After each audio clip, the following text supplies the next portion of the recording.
Hello everyone and welcome back to the channel. If there's actually anybody still watching my channel, 2023 has actually been a very tough year, and at some point the algorithm was just not doable, feasible, that important anymore. For those of you that do follow some of the K-Bats crafts and sewing and crafting things that I have done a few blogs. I actually did film a lot of videos, some vlogs, some big projects. Have I actually edited those videos, posted those videos? Who knows when we'll see them? I don't know. Um, but it's the end of 2023 now. I actually have some snivels, which I'll take. I have all my shots. I'll take some snivels compared to this time last year when things started to get kind of bad when my whole family had a stomach bug. Not fun. But I wanted to do a little bit of a year in review, kind of catch up, kind of chat. I didn't exactly intend to have a year's worth of haul, but the pile here has just gotten bigger and bigger and and bigger. So I just thought it'd be a nice time to get back into things with a little bit of a fun show and tell. So we did have a nice Christmas, and which again, compared to everybody being sick like last Christmas, I did get a couple treats. I have videos, I have games, VHS, all kinds of stuff here. I have a game actually upstairs. We haven't played it yet. It's just called Rear Window, where got it for Christmas, where it's I guess it's Hitchcock themed, but it's kind of like a Clue, kind of whodunit, kind of murder mystery type fun. So we like this kind of co-op kind of games. But I did get a couple videos as well, adding to my Criterion collection. This is My pile is way too huge for me to actually start reviewing and discussing every single thing, but we'll see. I'll probably end up talking about everything anyway. And Freaks, Idor, The Unknown, Todd Browning updated Criterion set. This, I have to dive into this because it looks like there's all kinds of restorations and interviews and documentaries and things that go along with this. So yay, I have written about these. I'll do all kinds of links below and information and details, I'm sure, as my pile accumulates. This is In Search of, the old TV show with Leonard Nimoy. Today's documentaries I find are just so full of like hyperbole and trying to be scandalous and trying to be stupid that I just don't enjoy them. And I'm sure obviously the information, I mean, if this is from the late 70s, early 80s, I think, I'm sure a lot of this information is outdated, but this was just a really great show to show you some fun, fantastical things with Leonard Nimoy's conjecture. This was a show I really enjoyed, and I was really surprised when I saw that it was available on DVD, so I had it in my wish list. So this is going to be a nice, fun, bit of a comfort viewing, right? I feel like, as I've spoken on the Women in Session podcast, film therapy. I've needed it this year, right? So those are my Christmas gifts. That was nice. I did rescue a VHS, Rules of Engagements, I have talked about previously. I got this from my parents' house again. I don't know why I've regressed so far back to watching VHS. I know. And actually, I got this. This was on sale at Goodwill for 25 cents. This was the half off. The Mikhail Baryshnikov Nutcracker, 'Tis the Season, now that's passed. I was really surprised that the only place that I could see this year was on YouTube. I was like, wow, okay. So I saw the VHS and I was like, you know what? Why not? Why not? Some of this is thrift. Some of this is library. I think I posted about this on Twitter. Who would have thought now that the dollar store, the $1.25 Dollar Tree, now is actually a good place to go for movies. Mirror, Mirror, Brief Moment of Sean Bean that I did not have for my collection. Somewhere in here. Oh, yes. No, that's not it. I thought somewhere in this pile, I'll find it eventually again. I thought I had actually gotten his film Clean Skin again on DVD and then realized that I already had it on Blu-ray. Oh well, but I'm a collector. My husband sits down on my little cute settee here that you can't quite see, and he looks over and says, I got to see all these famous actors over here on your bookshelf. And I'm like, your point being, what? My 3-year-old niece. That was an interesting situation. My 3-year-old niece came over here sitting here, little feet up on the pumpkin ottoman, and she says, "Oh, look at these books." And I said, "They're not books, they're DVDs." And I said, "Do you watch movies?" And she said, "You don't just watch movies on your computer?" And I said, "No, you have to." I had to show her. I said, "No, see, it's a disc that you put in, and then it shows up on a TV." Then she stuck her hand in the VCR and said, "Oh, what's this?" And I said, "That's a subject for another day." Oh, holiday also. This was 50 cents. Also, the Pentaton. I never say the name correctly. Which ironically, I didn't even. I'm sniveling again. Holiday snivels. I didn't even listen to. I used to do Christmas reviews all through December from my CDs, from my records, and I didn't do any this year. I told the Echo or the live streams or something to play some of their music, and that was enough. I didn't get into a lot of I think I did let my Nutcracker records play when people were over, but and I'm not the kind of person that can. Now Christmas is over. It's almost 2024. I can't go back and listen to Christmas. I'll have to wait till next year, but that's okay. That's okay. Oh, classics. I have a couple classics here, of course. Ooh, James Dean, Rebel Without a Cause. And this was, and I do have to say, Goodwill's prices have gotten higher. So some of these I feel are probably worth the $2. But then there's some of them where I think if they're not on sale and it's a common or more modern movie that I know is readily available, I won't pick it up. But when you see kind of classic stuff that might not be available, I always snatch it up. But and I also look for, this said it was a 2-disc special edition. So I was like, well, okay. And again, quick tip to always actually open and make sure the correct stuff is inside the sets. Disc 2, documentary, vintage documentary, additional scenes, extra segments from Warner Brothers, screen tests, wardrobe tests. So, okay. So this was worth the $2. The Omega Man. I've written about Charlton Heston at InSessionFilm.com. Yes, my top 10. So Omega Man, Soylent Green, the way Charlton Heston had that whole wave, Planet of the Apes, all that great sci-fi. This also has special features. So and that's one of the reasons why I love physical media, for the special features. Yes. Oh, yeah, this was the one that I kind of ended up with a duplicate. I had written about a lot of these kind of horror sets where some of them would have 10, 20, 25 movies on them. These sets for $5 or $10. And most of it was low budget kind of schlocky. I mean, this isn't the kind of set that has all the big Hitchcocks. It's usually, whoops. It's usually a lot of, the low budget or earlier, public domain kind of things. And those old sets back then, a couple times there'd be some gems or a couple things you couldn't find. And I would get a couple sets and say, well, okay, there's going to be some duplicate movies, but this one doesn't have one that I want. But nowadays, so much of the low budget horror stuff is free streaming places anyway, that I probably wouldn't say that they're worth that now. But, as a Hitchcock collector, and again, this was only $2, but it's got, 4 discs with 20 movies. And I was like, oh, great. Okay, maybe there's a couple I already have, but I know there's a couple here that I don't have that I like that are really great. And then I did get home and see that I do have another like classic Hitchcock kind of set like this. And I was like, oh, well, it happens. Yeah, there's a couple duplicates, but, if that's how you get to complete your collection, it's okay. I'm still going to watch it. Some of these were actually, that's so funny, because here's actually, here's one of these kind of silly kind of horror sets, which when I go to the thrift store, I actually generally don't even buy a lot of horror. Something I don't see a lot of horror movies. But this one, I don't know that I paid the whole $5 for this. This might have been a half off sale, but 3 discs with actually Silent Night, Bloody Night. Okay, I could have watched that for Christmas.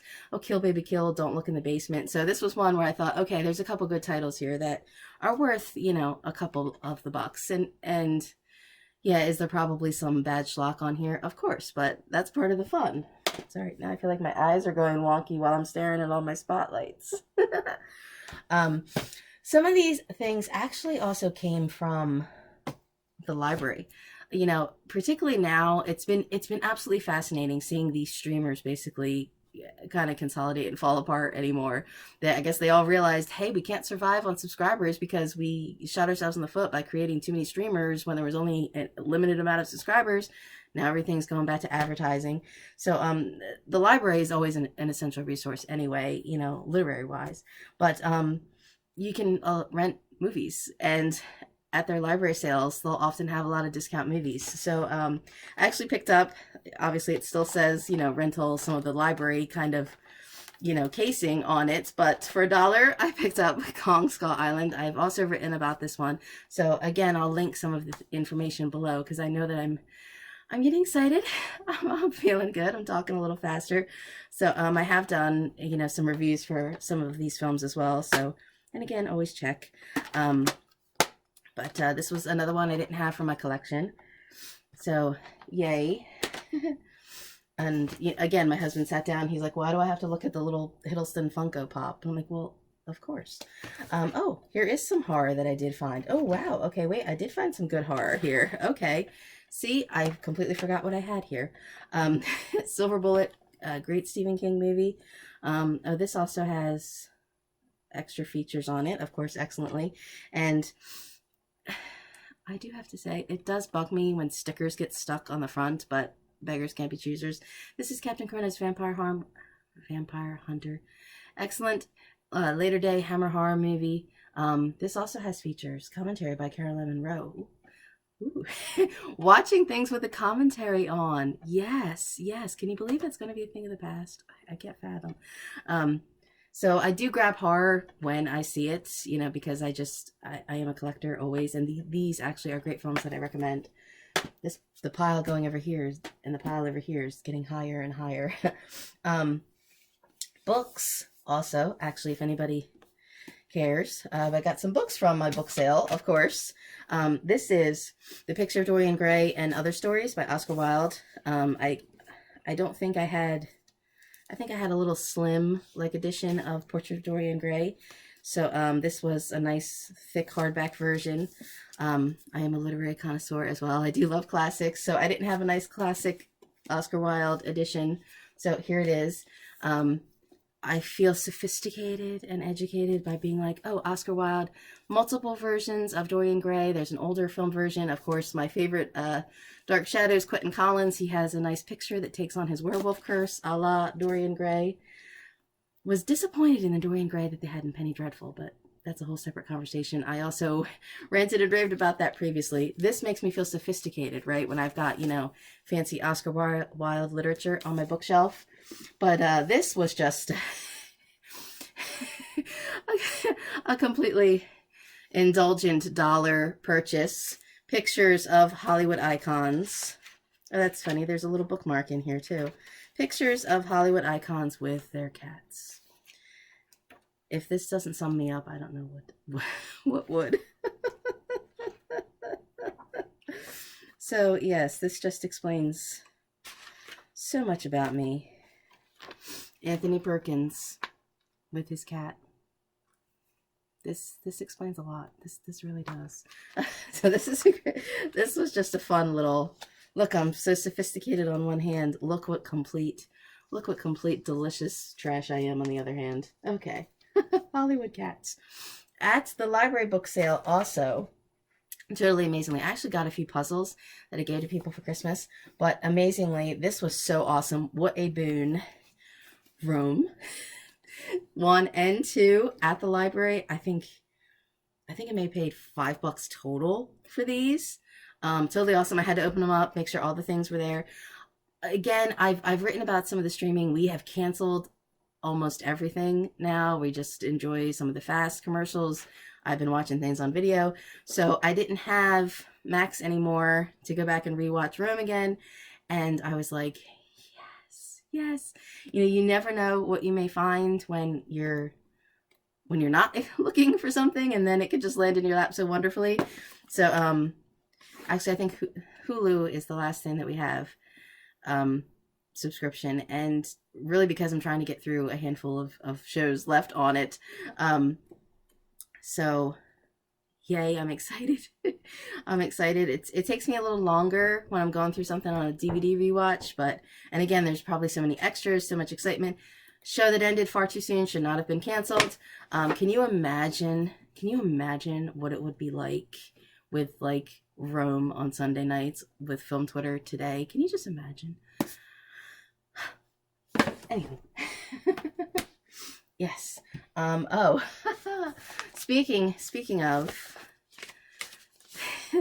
you know, I had a lot of bad in 2023, you know, but there was also a lot of, you know, things that you realize you don't need when things are bad. And, you know, I wasn't watching anything on Netflix. The things that I saw were disappointing. They didn't have all the classic things on there that I wanted to watch. And when they dismissed their DVD queue, we thought, why do we have this? There's nothing worth it anymore. So we canceled Netflix after, wow, maybe 18? No, more than that. Because first it was DVD, and then we had the first streaming on our first Roku boxes, like 20 years. But it was like, what am I holding on to this for nothing?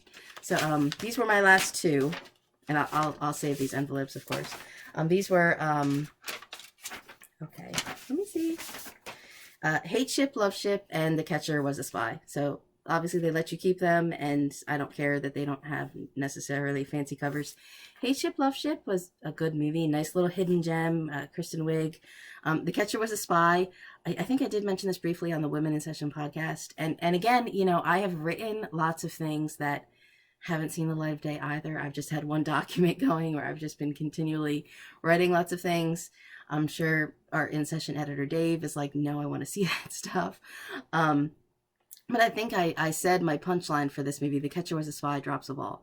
You know, this has an excellent ensemble, World War II espionage, you know, fascinating real-life historical figure, and it's just like, it was just disappointing. But Hate Ship, Love Ship is a nice little movie. I do recommend that one. And I guess I'll just save these in their envelopes and put them on my shelf. You know, it is kind of the excitement that we used to have when you got your Netflix envelopes, you know, in the mail. And now just think, that's a thing of the past. Oh. Oh, I was right. I did end up with a duplicate of Clean Skin, which is so funny. I got home and I knew I don't know why. I guess I saw that I already had this on Blu-ray and I just tossed it back in the pile. This is a good movie, actually, I do have to say. And I think I spoke previously a long time ago in a Father's Day thrift haul where I had gotten a nice John Wayne box set, and I kept the box set for myself, and then the other individual duplicate DVDs I actually gave to my grandpa. But you know, sometimes, like I said, the Hitchcock for a couple dollars for the, and I know it's tough to say, but for a couple dollars, if I end up with a duplicate, to me that's okay. I can pass it on to other movie loving members of my family, compared to if I think I have it and I don't, and then I miss out on it, you know. So I'm like, oh, I'd rather get it and take the chance. It's okay. Pass the movie around. Alien Covenant, actually, I did not have, because it's not a very good movie. But I am a completist with my collections. This fills multiple boxes in my collections, so I did need to get this again for the couple dollars. And yeah, it has some features. Yes, it's not, you know, whatever kind of Blu-ray 4K whatever, but 4K is not going to make this movie any better. Terrible thing to say, but it's true. I mean, movie ended up being such a great disappointment, and it was like, for all the people that were hanging on for all the flaws in Prometheus, totally separate story. Also wrote about this in-session film. By the time we got around to Alien Covenant, it was like, what the heck? You're killing me, Smalls. Okay, last couple movies. Actually, Cobra. Love this movie. It is messy. It is just a delicious 80s romp. Sylvester Stallone is, you know, one of those badass cops, and he's got to defend, you know, delicious looking Bridget Nielsen. It's all messy. There's cool cars. There's shootouts. I love it. if you had to ask me what my favorite Sylvester Stallone movie is, you know, I probably would not say Rambo. I would not say Rocky. I would probably say Cobra. Call me for what you will. And Layer Cake. I adore Layer Cake. You know, initially I was not impressed with Daniel Craig as James Bond. And then I saw Layer Cake and I was like, I see it now. I see it in this movie. Yeah. Excellent little film. Nice little thriller. Great cast. It's funny. Michael, is it Michael Vaughn? Why do I want to say Matthew Vaughn? Okay. Whoa. Really enjoy this one. I don't think I'm an outlier. As opposed to Cobra, I don't think I'm an outlier in saying I recommend Layer Cake. Lastly, I do have a couple. I found this at the thrift store. Great Lines from Great Movies, Volume 2. Just a little card trivia game. And I got this one, $6 for as well. It's a Turner Classic Movies themed. Seen it. You know, I have seen it Star Trek, seen it Star Wars, seen it Lord of the Rings, and then there were ones that were just trivia. Then there are ones that are like DVD ones, and I've got Trivia Pursuits of Harry Potter, of Seinfeld. I don't even know what. But when I saw this, I was like, yes, I have to get it. The problem with these kinds of games is I don't have another classic film expert in my household that could play these kind of games with me. My husband doesn't want to play chess with me. Sometimes I win. But I actually wonder, I'll have to ask them, and I'd love to hear your opinion. I think maybe it might be fun to do something like this sometime on the Women in Session podcast. Give a couple of the other girls a little trivia quiz. I think that might be a little silly. I don't know, you know, because the whole point is we're supposed to be professional, sophisticated female critics to be taken seriously, and then I'll be like, ooh, trivia! So I'll have to put these somewhere in my game stash upstairs, which, like I said, it keeps getting bigger and bigger and bigger. And my huge set of... I have another stack. All I've basically done in this video is move the pile from here to there. It's still here. It's still here. So I'll have to get these on my shelf. And hopefully I will get back into doing some more videos, both some vlog craft projects and some video reviews. I have lots of ideas for things, lots of things written that I would also love to talk about on screen. And this whole time I've been getting through some film therapy with the Women in Session podcast. I've been writing at In Session Film. So, oh look, I made I made space for the cat to get up here. That's basically all I've done. So, hello. Hello, come on. Come on, kitty. So, I will link all the information below for some of the reviews and things that I have already written. See, hear, read, if you're into that. So, thank you for those that have been watching and following along, and that, you know, I hope my 2024 gets back on the ball. I hope that you have a safe and happy 2024 as well. And maybe we'll get to be chatting about some films together. Who knows? We'll see. You gonna say bye? You gonna say bye? No? Do you want to say bye? No. She went by. Oh. Come on. There we go. There we go. Come on. No. Okay, she said no. She wants the spot. Okay, she wants the spot where the pile was. Okay. Alright, well, hi. Hello, come on. There you go. Hello. Hello. Say bye. Say bye. She said no, Mama. No. Okay. Bye.